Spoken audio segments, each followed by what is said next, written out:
Let's mic news at 7। आज देश के पहले प्रधानमंत्री पंडित जवाहरलाल नेहरू की 62वीं पुण्यतिथि है।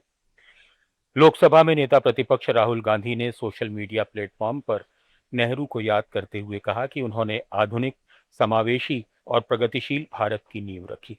इस मौके पर राहुल गांधी शांतिवन पहुंचे, जहां कांग्रेस अध्यक्ष मल्लिकार्जुन खड़गे समेत कई नेताओं ने भी श्रद्धासुमन अर्पित किए। प्रधानमंत्री नरेंद्र मोदी ने भी सोशल मीडिया पर नेहरू को याद करते हुए श्रद्धांजलि दी। नेहरू का निधन 27 मई 1964 को हुआ था। उन्हें आधुनिक भारत की संस्थागत नींव, आईआईटी, एम्स और वैज्ञानिक संस्थानों की स्थापना के लिए याद किया जाता है। आइए सुने 15 अगस्त 1947 को जब देश आजाद हुआ, तब नेहरू के भाषण का एक अंश। भाइयों और बहनों, आज एक शुभ और मुबारक दिन है। जो स्वप्न हमने बरसों से देखा था, वो कुछ हमारे आंखों के सामने आ गया। वो चीजें हमारे कब्जे में आईं। दिल हमारा खुश होता है। एक मंजिल पर हम पहुंचे।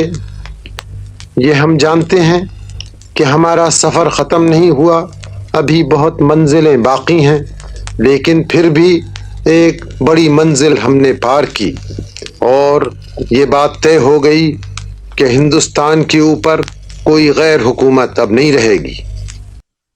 नीट यूजी पेपर लीक मामले में सीबीआई ने इस केस में 2 और आरोपियों को गिरफ्तार किया है। इनमें महाराष्ट्र में लातूर के डॉक्टर मनोज शिरूरे और पुणे के कोचिंग सेंटर के फिजिक्स शिक्षक तेजस शाह शामिल हैं। जांच एजेंसी के मुताबिक दोनों आरोपियों का कनेक्शन पेपर लीक नेटवर्क से जुड़ा पाया गया है। सीबीआई जांच में खुलासा हुआ है कि नीट का पेपर 5 राज्यों में बेचा गया था, जिसमें महाराष्ट्र सबसे बड़ा केंद्र रहा।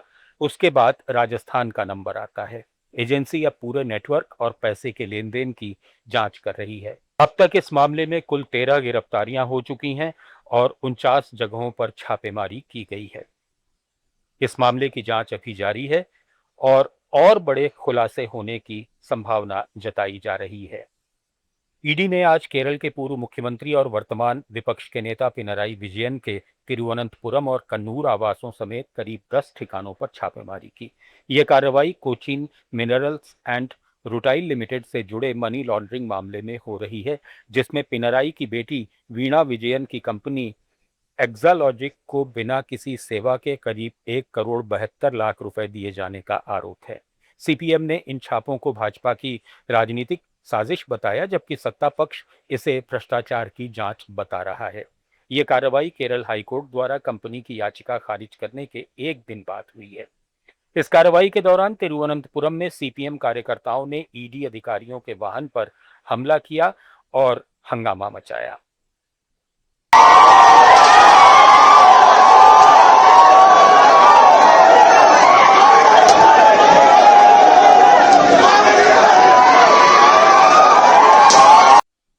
पश्चिम बंगाल में पूर्व मुख्यमंत्री ममता बनर्जी के खिलाफ सिलीगुड़ी साइबर थाने में एफआईआर दर्ज की गई है।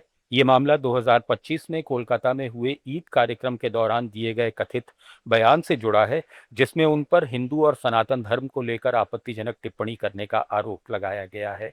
शिकायत वकील रिंकी चटर्जी सिंह ने दर्ज कराई है।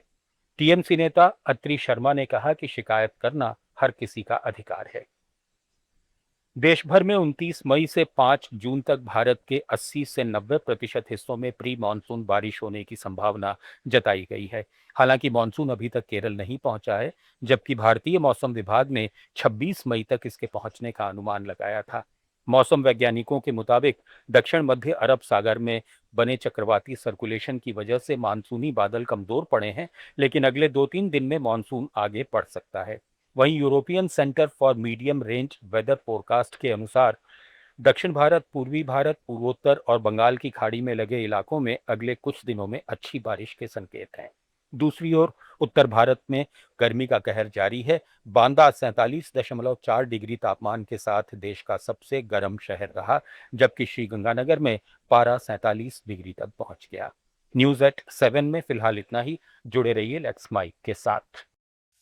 आप सुन रहे थे लेट्स